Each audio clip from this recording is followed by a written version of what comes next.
بسم اللہ الرحمن الرحیم۔ سیرت رسول خدا صلی اللہ علیہ وآلہ وسلم۔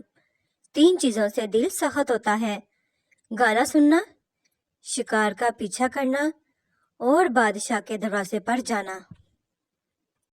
خدا تو رزق دیتا ہے کیڑوں کو پتھروں میں، تو کیوں پریشان ہے ہیرے موتی کے چکر میں؟ اڑ جا سمان میں یا غوطہ لگا سمندر میں، تجھے اتنا ہی ملے گا جتنا لکھا ہے تیرے مقدر میں۔ جب دیواروں میں دراڑیں پڑتی ہیں تو دیواریں ٹوٹ جاتی ہیں، اور جب دل میں دراڑیں پڑتی ہیں تو دیواریں بن جاتی ہیں۔ اگر کوئی شخص اپنی بھوک مٹانے کے لیے روٹی چوری کرے تو چور کے ہاتھ کاٹنے کی بجائے بادشاہ کے ہاتھ کاٹے جائیں۔ امیر المومنین حضرت علی مرتضیٰ رضی اللہ۔ حضرت عائشہ صدیقہ رضی اللہ سے روایت ہے کہ رسول خدا صلی اللہ علیہ وآلہ وسلم نے فرمایا کہ جب تم میں سے کسی آدمی کو نیند آ جائے تو اسے چاہیے کہ وہ سو جائے یہاں تک کہ اس کی نیند اس سے جاتی رہے، اس لیے جب تم میں سے نماز کی حالت میں کسی کو نیند آتی ہے تو ہو سکتا ہے کہ وہ استغفار کرنے کے بجائے اپنے آپ کو ہی برا بھلا کہنے لگ جائے۔ اگر کسی نے اللہ پاک کو پانا ہو تو وہ صبر کرنے لگ جائے تو اس کا کام بن جاتا ہے، جبکہ لوگ اس کے لیے ورد وظیفے کرتے ہیں، ناک رگڑتے ہیں، لیکن اللہ پاک کو صبر کرنے والے پا لیتے ہیں۔ ایک دن حضرت عزرا علیہ السلام سے حضور پاک صلی اللہ علیہ وآلہ وسلم نے پوچھا کہ اے اسرائیل، تم جسم سے روح کو کیسے نکالتے ہو؟ عزرا علیہ السلام نے کہا، جب کسی بریک کپڑے کو لاتعداد کانٹوں پر ڈال کر کھینچا جائے تو جتنی مشکل سے وہ پھٹتا ہے اس سے بھی زیادہ تکلیف سے میں روح نکالتا ہوں۔ پیارے آقا محمد مصطفیٰ صلی اللہ علیہ وآلہ وسلم روتے ہوئے فرمایا، عزرا علیہ السلام، تم ساری جانوں کی تکلیف مجھے دے دو مگر میری امت کو چھوڑ دینا۔ ایسے پیارے نبی پاک صلی اللہ علیہ وآلہ وسلم پر بے حساب درود و سلام بھیجیں صلی اللہ علیہ وآلہ وسلم۔ اجنبی عورت کو چھونے کا گناہ۔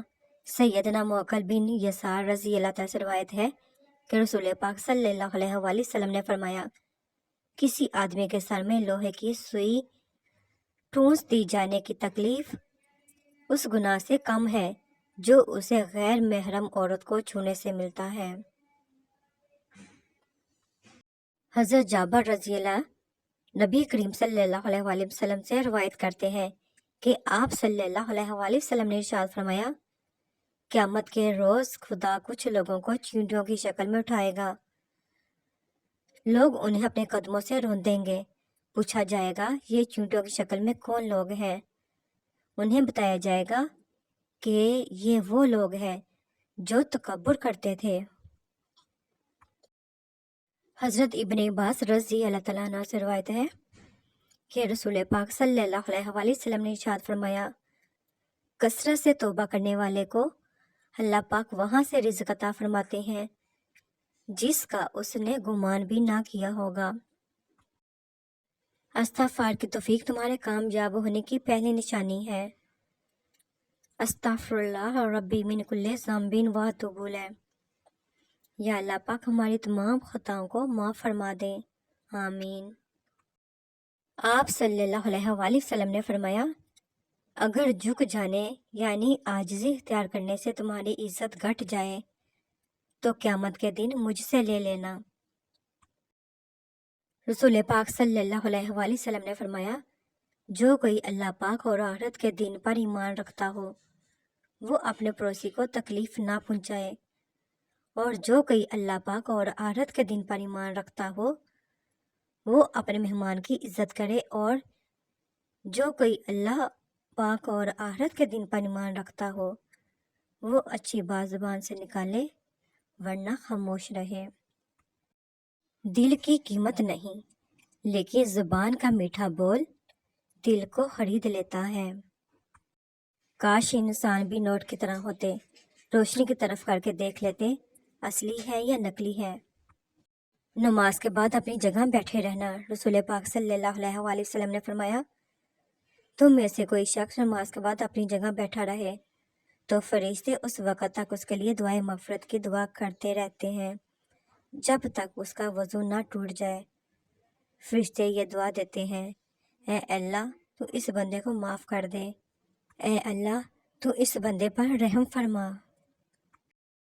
رسول پاک صلی اللہ علیہ وآلہ وسلم نے ارشاد فرمایا، حاجی کی سفارش 4 گناہوں کے لیے قبول ہوتی ہے اور حاجی اپنے گناہوں سے ایسے پاک ہو جاتا ہے جیسا کہ پیدائش کے دن تھا۔ سبحان اللہ۔ سیدنا حسین بن حسین رضی اللہ عنہ فرماتے ہیں، نبی کریم صلی اللہ علیہ وآلہ وسلم نے فرمایا، کھڑے ہو کر نماز ادا کرو، اگر طاقت نہ ہو تو بیٹھ کر، اگر بیٹھ کر ادا کرنے کی بھی طاقت نہ ہو تو لیٹ کر نماز ادا کرو۔ امیر المومنین سیدہ عائشہ صدیقہ رضی اللہ تعالیٰ عنہ فرماتی ہیں، میں نے چال ڈھال، شکل و صورت اور بات چیت میں سیدہ فاطمہ الزہرا رضی اللہ تعالیٰ عنہ سے بڑھ کر کسی کو حضور پاک صلی اللہ علیہ وآلہ وسلم سے مشابہ نہیں دیکھا۔ سبحان اللہ۔ رسول پاک صلی اللہ علیہ وآلہ وسلم نے ارشاد فرمایا، انسان کا مال آزمائش ہے اور اس کی زوجہ اولاد بھی آزمائش ہے۔ حضور پاک صلی اللہ علیہ وآلہ وسلم کا فرمان ہے کہ تحقیق و تلاش، بردباری اور دوربینی اللہ تعالیٰ کی طرف سے ہے اور عجلت اور جلد بازی شیطان کی طرف سے ہے۔